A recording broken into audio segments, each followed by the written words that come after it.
ายดีมากครับน้ำเงินผมชอบมากเลยแกเป็นมวยใหม่อยู่แต่ผมมักสายตาแกดี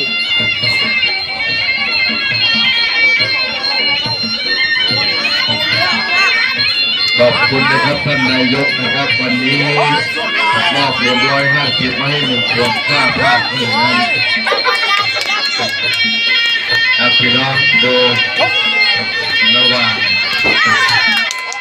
ชายน้อยกับเพชรนาดีเป็นขาเพชรนาดีดีดีก็แกมวยใหม่ดีมือกาวะโอ้ฟันศอกเพชรนาดีแกไม่สอดครับพร้อมนี่ดีกว่าภาษาดาเซียคนเลย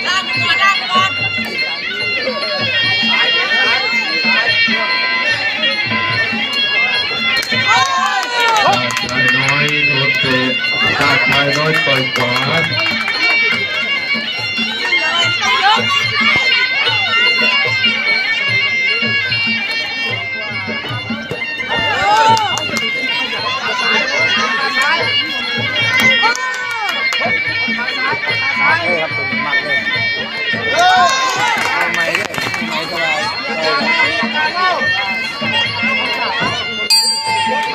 หมดยกครับหมดยกที่เก็บไปเป็นเพชรดีเก่งชายน้อยเพชรนาดีต่อยชายน้อยนะครับต่อยชายน้อยต่อยมาเพชรนาดีการต่อยชายน้อยต่อยขวาชายน้อยต่อยขวาชายน้อยเพชรนาดีไม่ออกเลยลูกข้างเดี๋ยวแกไม่ยืนมวยปะเนี่ย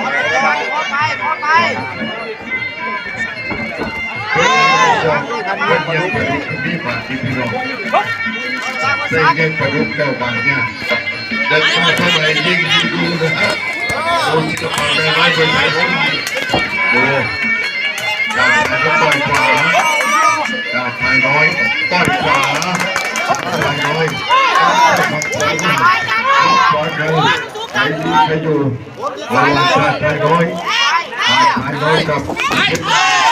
เดินเตะมาชายน้อยเดินชายน้อยเดินเข้าหาเพชรนาดีน้อยเตะทิ้งโอ้ชายน้อยมัดคงไหมยิงออกมาเราอาวุธกันนะ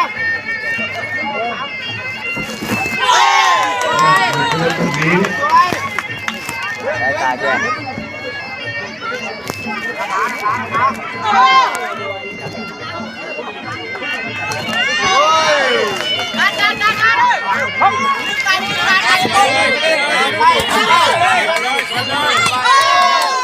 หมดแล้ว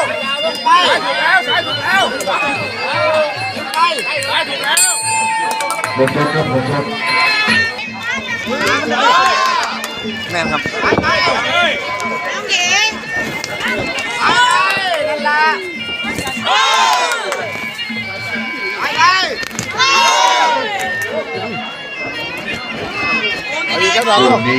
ช่วงนี้ก่อนทางนายกโอ้ยต้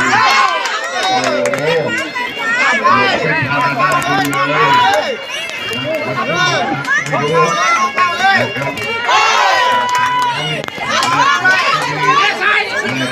เป็นต้องโอ้โหเป็นธรรมดาดีเลยไม่รู้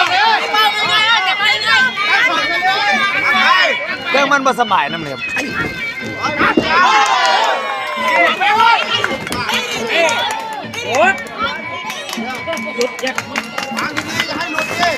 สอกครับจะหลอกด้วยสอกครับสอกครับเลือกเก่าเลือกเก่าเลือก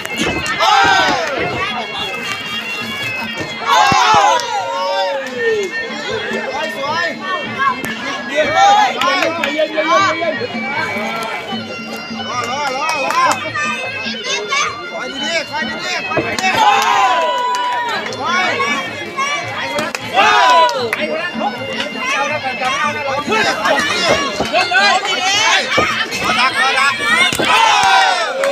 องครับซ้ายไปเน้นตั้งเอาดิไปไปสองอ่ะมาด้วยสองเดี๋ยวมาด้วยยกที่สาม ตายบางคนท่านต้องมา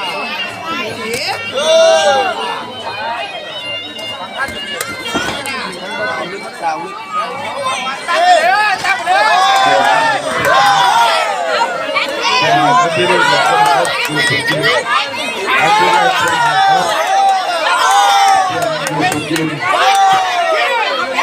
ใครได้ยินเสียงมาที่ได้จากด้วยนะครับดูสุดยอดนะครับมาที่ได้จากด้วย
ยกเดี๋ยวเขาชมยกที่ห้าต่อ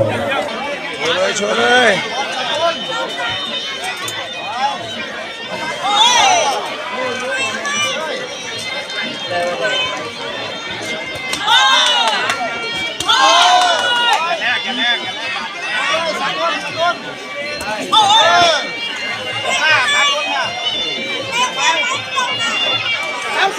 ตั้งสองเลยแล้วกัน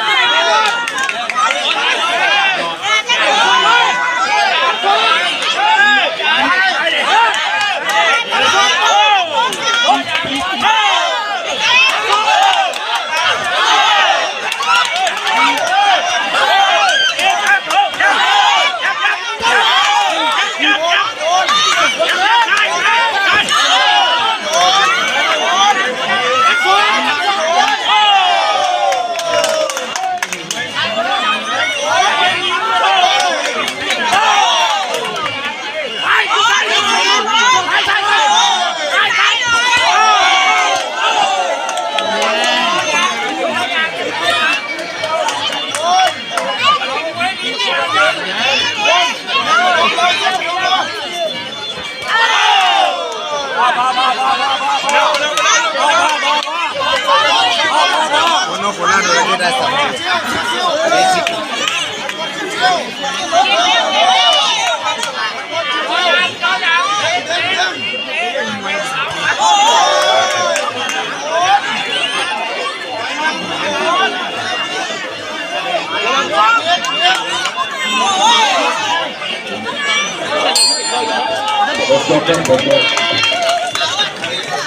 หมดยก